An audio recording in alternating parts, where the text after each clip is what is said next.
Hey, what's up everyone? So, yeah, as you can see, I am finally back on track, and this time with a life hacks video. That's right, for your Quest 2. I hope you are ready for this, because this lineup is definitely going to level up your headset.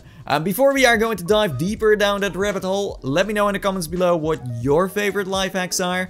I'm very curious to hear what you are using the most. I want to learn what else I can do with my Quest, because there is always something I'm missing out. So yes, please go wild, go creative, surprise me. And with that being said, let's jump right into the metaverse and get this party started. Let's go!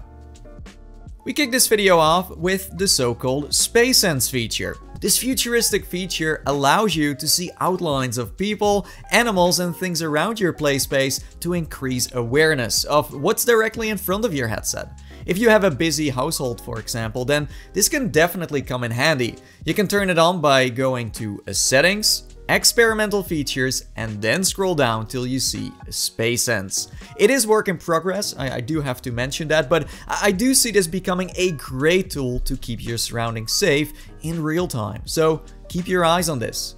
And then, if you want to, you can connect your phone to your Quest as well and receive calls and text notifications from within VR. Crazy, right? Welcome to the future. And this can be useful if you don't want to be completely disconnected from the real world, for example, and stay in touch with friends and family. You can simply activate this by opening your Quest's phone app, go to Devices, and then tap Phone Notifications. Next up are comfort ratings, very important too. As you may know, all the games and experiences you can play on the Quest store have a comfort rating. If you are just starting out or are sensitive to motion sickness, then it's a good idea to always check what kind of label games have. As you can see here, there are 4 ratings in total, and depending on which one you can handle, you can make a wise purchase. To find this, you open the store page of the game you're interested in, and by going to the tab More Details, you will be able to figure out if it's on your level or not. So yeah, use this in your advantage, and most of all, have fun. If you're playing high-intensity games, then chances are you've already hit something out of excitement. I don't blame you, happens to me as well. Next to wearing wrist straps, it's also smart to have a reminder of where you are in your play space. Staying centered is key to keeping your TV and furniture alive. Plus, punching someone in the face isn't great, okay? So I would recommend looking into a floor mat like you have in the bathroom with anti-slip, or what I use, a proxy mat made specifically for VR. The yellow dot that you see in the middle tells you the center, and the blue one is so that you can continue facing forward, so you can just feel where you are in virtual reality. You can find a link to this in the description below, and yeah, you can even customize it with your own logo if you're interested, so that's kinda awesome. To upgrade your VR setup even more, you can also opt for a custom head strap. The soft strap that comes with the Quest fails to balance out the headset and makes it very heavy on the front, especially during longer play sessions. If you got money to burn, then I would recommend a third-party head strap. The most popular one being from Bobo VR, that not only levels up your comfort, but also extends your playtime with an inbuilt battery pack. Genius! Another option is to get the official Elite battery strap from Meta themselves, like you see me use throughout this video, but it's good to know that it's infamous for its build quality. A lot of people have reported that it just snaps in half after just a couple of weeks or months of use. I haven't experienced this issue myself, but it's definitely a flaw in its design. A simple but hidden feature on Quest is that you can teleport through your home environment. Just push the thumbstick forward and you will see several spots that you can travel to. This allows you to explore more of your surroundings and pick a personal spot of where you want to hang out with friends or open up the menu. Interesting is that rumors go that this is the start of a social VR environment. Yeah. Okay, moving on to the referral system. When you refer a friend to buy a Quest 2, you can both get $30 in store credit. And if you do it right, you can even make up to $600 a month by selling quests. Crazy. You can find your unique referral link in the phone app by going to the main menu. Over there, you can copy paste it or decide to send it to specific friends from your messenger. Good luck! So, as you may know, you can adjust the lenses by choosing 3 settings, right? This is basic knowledge. Setting 1 is 58mm, setting 2 is 63mm, and setting 3 is 68mm.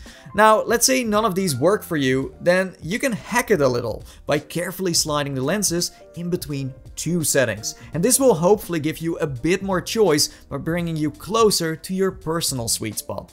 Oh, and if you want to learn what your exact IPD is, then you can use the app iMeasure to find out what the distance between your eyes is, so you never have to look for the perfect setting ever again. How nice! So, if you want a more hands-free experience, you can of course turn on the hand tracking. Duh, but you can also do a brilliant thing with your controllers. Yes, so watch and learn. Open the battery cover first of all, take out the strap, tie it to the ring, and loop them back inside.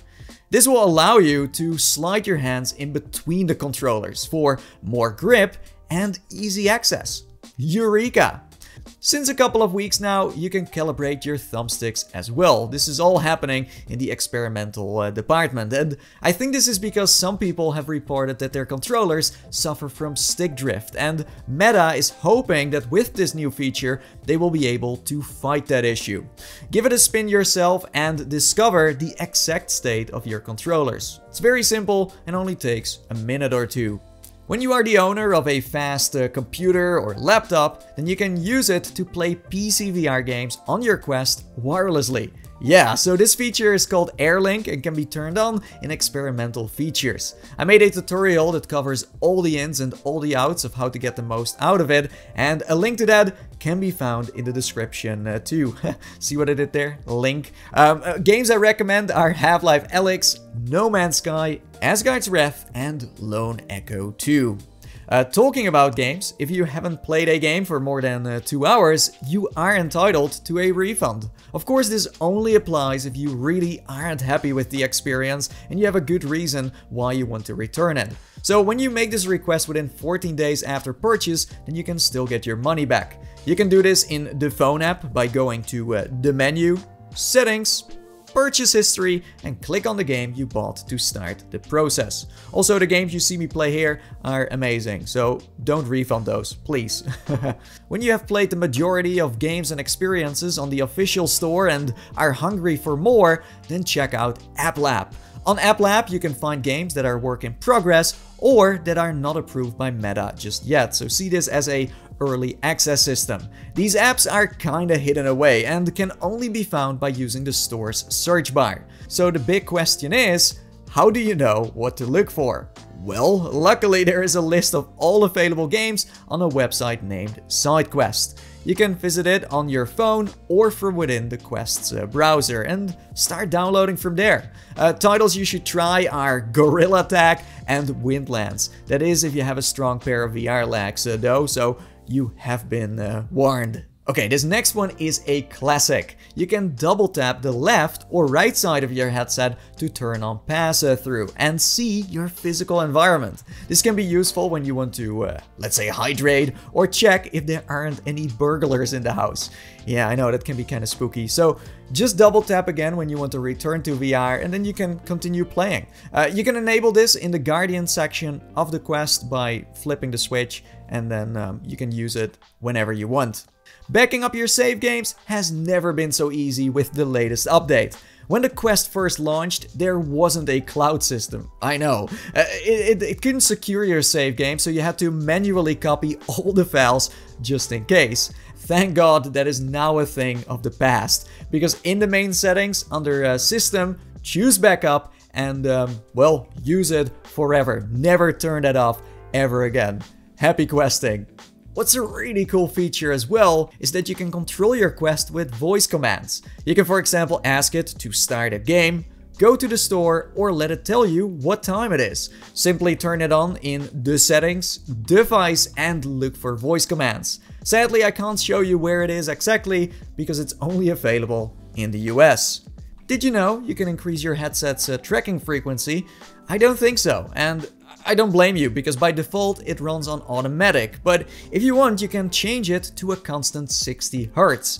You should instantly notice that your controls will work a lot smoother, especially in the fast-paced games. You can experiment with this in a system and then headset tracking. It's well hidden, but worth checking out.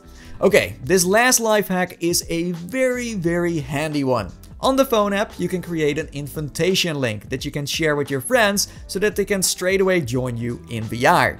Anybody who has this link will automatically go into the application and destination that you selected. There aren't that many options of apps that you can choose right now, but hopefully this will increase over time.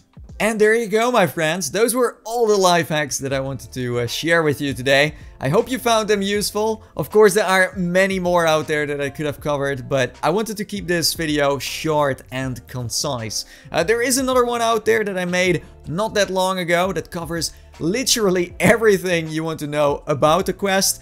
It dives deeper into its hidden features, and I give you a lot more tips and tricks that you have to try. So there is a link in the description below that you can well, click on to start watching it, or if you're on mobile you can tap on the info card above and yeah, go from there. So enjoy. It's a very fun video. I worked on it for a couple of months, so it's totally worth diving into. And last but not least, if you have any favorite life hacks, drop them in the comments below. I'm very curious to hear what you are using while you are in the virtual reality. And yeah, leave a like if you thought this video was useful. And with that being said, until next time, see you in the metaverse and bye bye for now.